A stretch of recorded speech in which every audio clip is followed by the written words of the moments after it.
रहमान रहीम अस्सलाम वालेकुम welcome to all my YouTube channel mathematics platform with sir Anwar. आज का important topic that's about proportion and its types, और इसी के साथ साथ प्रोपोर्शन के साथ हम रेशो को भी डिटेल से पढ़ेंगे। सबसे पहले अपना वीडियो स्टार्ट करते हैं इंट्रोडक्शन के बारे में। पहले वीडियो में हम रेशो के बारे में पढ़ चुके थे। प्रोपोर्शन को हम किस तरह इंट्रोड्यूस कर सकते हैं। प्रोपोर्शन को इंट्रोड्यूस करना आसान होता है। देखिए, अगर आप कंपेयर करते हो यानी मवाजना करते हो।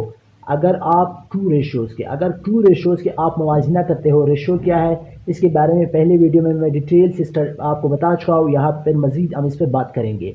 अगर जब भी आप दो रेशोज़ को आपस में मवाजना करते हो, दो रेशो को आपस में कंपेयर करते हो, तो उसको कहते हैं प्रोपोर्शन। ठीक है। अब दो बंदों के दरमियान पिछले वीडियो में फॉर एग्जाम्पल हमने कहा था कि अगर अहमद और अमजद के बीच में वो चीनी खरीदता है दुकान से, उनके बीच में अगर आप मवाजना करते हैं तो इसको कहते हैं रेशो।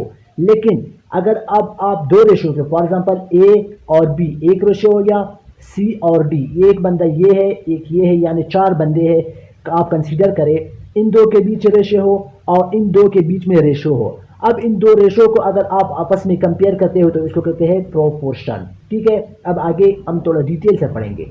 अब इसको रिप्रेजेंट हम किस तरह करते हैं। अब रेशो को हम रिप्रेजेंट करते थे दो डॉट से एक ऊपर, लेकिन प्रोपोर्शन को हम चार डॉट से रिप्रेजेंट करते हैं।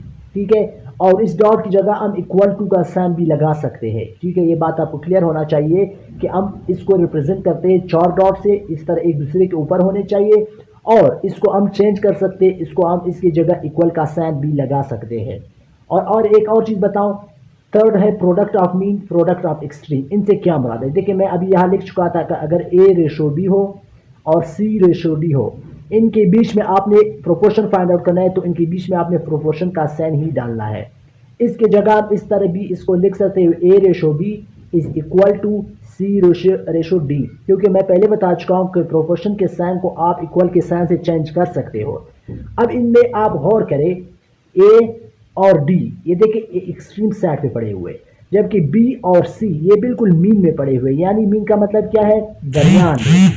अब जब हम इसको फाइंड आउट करते हैं, हम इन दो को आपस में मल्टीप्लाई करते हैं, सही है, और इन दो को आपस में मल्टीप्लाई करते हैं। इस वजह से बीच वाले को हम कहते हैं प्रोडक्ट। फॉर एग्जाम्पल मैं इधर लिखता हूं, क्योंकि इसको हम आपस में मल्टीप्लाई करते हैं, तो इसको हम कह सकते हैं कि प्रोडक्ट ऑफ मीन, यानी मीन का प्रोडक्ट। और ये ए और डी को जब हम मल्टीप्लाई करते हैं आपस में, तो क्योंकि ये साइड वाले हैं तो हम इसको कहते हैं प्रोडक्ट ऑफ एक्सट्रीम। ठीक है, ये दो बातें आपको क्लियर होने चाहिए। अब मैं आपको एक और चीज़ बताता हूँ।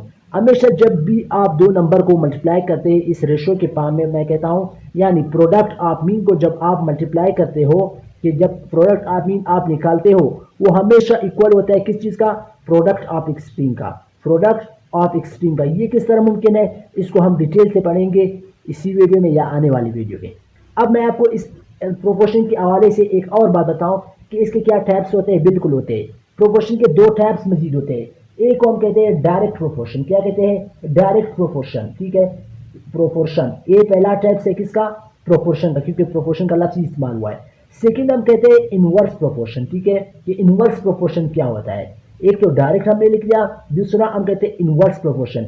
इन दो टर्म को समझना इंतहाई जरूरी होते हैं, क्योंकि जब तक आप इन दो को नहीं समझेंगे, आप प्रोपोर्शन के सवालात आपको हर रोज दिन ब दिन आपको कंफ्यूजन में डालता जाएगा। एक सवाल को आप जवाब निकाल लोगे, सेकंड मुश्किल हो जाएगा, क्योंकि आप जब तक इन दो पॉइंट्स नहीं समझोगे, इसको समझना है। अभी मैं आपको बताऊं, ये तो आप समझ गए, इसको कंसेप्ट के साथ आपने पढ़ना है।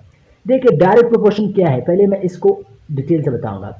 फॉर एग्जाम्पल आप दुकान गए, अहमद दुकान गया, 1 किलो चीनी खरीदा, कितना, 1 केजी चीनी 20 रुपए का। ठीक है, RS 20 रुपए। जबकि 2 केजी खरीदा, कितना रुपए का, RS 40 रुपए का।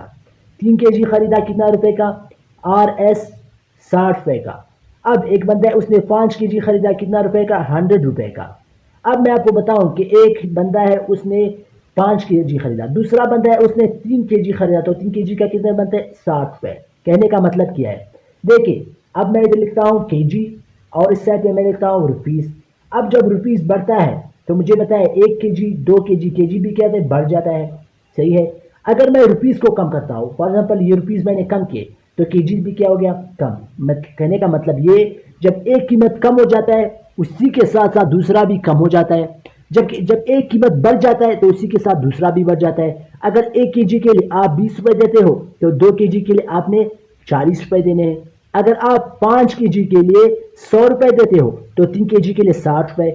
यानी जब केजी कम हो जाता है तो कीमत भी कम हो जाता है, जब केजी बढ़ जाता है तो उसका कीमत भी बढ़ जाता है। कहने का मतलब ये, जब एक क्वांटिटी, जब एक आपका दिया हुआ वैल्यू बढ़ जाता है उसी के साथ साथ दूसरा भी बढ़ जाता है तो इसको हम कहते हैं डायरेक्ट प्रोपोर्शन। अब इसका इन्वर्स क्या है? फॉर एग्जाम्पल मैं आपको बताता हूँ, आपका एक बाग है, तालाब बनाया हुआ है, 3 पाइप आते हैं, 1 2 3। पानी का पाइप इस घंटे को भरने के लिए 6 घंटे में ये भर जाता है, 3 पाइप से 6 घंटे में। अब मैं इसमें एक और पाइप का इजाफा करता हूँ। अब मुझे बताइए ये 6 घंटे पे लगेगा, अब कितने घंटे लग जाएंगे? 5 घंटे। अगर मैं 5 पाइप लगाऊं पानी का इस तालाब को भरने के लिए, अब 4 घंटे। कहने का मतलब क्या? जब 3 पाइप थे 6 घंटे लगते थे, जब 4 पाइप हो गए तो 5 घंटे लगे, जब 5 पाइप हो गए तो 4 घंटे। मतलब ये, जब मैं अगर इधर आपको लिख लूं कि पाइप जब बढ़ जाता है तो घंटे कम हो जाते हैं, ठीक है, घंटे क्या हो जाते हैं? कम हो जाते हैं। जब घंटे बढ़ जाते हैं तो पाइप कम हो जाते हैं। इसका मतलब क्या हुआ? एक क्वांटिटी बढ़ जाता है, दूसरा कम हो जाता है, जब एक कम हो जाता है दूसरा बढ़ जाता है। इस तरह के रेशो को कहते हैं इनवर्स प्रोपोर्शन। अब इन दोनों को जब आप हल करते हैं, जिस टाइम स्टूडेंट से ये गलती होता है कि दोनों के लिए एक ही कंसेप्ट इस्तेमाल करते हैं, हालांकि एक दोनों के लिए एक कंसेप्ट आप इस्तेमाल नहीं कर सकते। तो अब इसको किस तरह हल करना, ये एक इंट्रोडक्शन था। इस वीडियो रेशो प्रोपोर्शन को समझने के लिए 2-3 मजीद वीडियोस की ज़रूरत है। तो मुझे उम्मीद है कि आज तक आपको कल के रेशो के बारे में, आज प्रोपोर्शन के बारे में, इन 2 चीज़ों के बारे में आपको मालूम हुआ होगा। इंशाल्लाह आगे मजीद हम इस पर डिटेल से बात करेंगे। अगर ये वीडियो पसंद आई है तो मैथमेटिक्स के चैनल को ज़रूर सब्सक्राइब करें, बेल आइकन को दबाएं ताकि आपको हर नई वीडियो का नोटिफिकेशन बर वक्त पहुंचता जाए। Thank you for watching this video.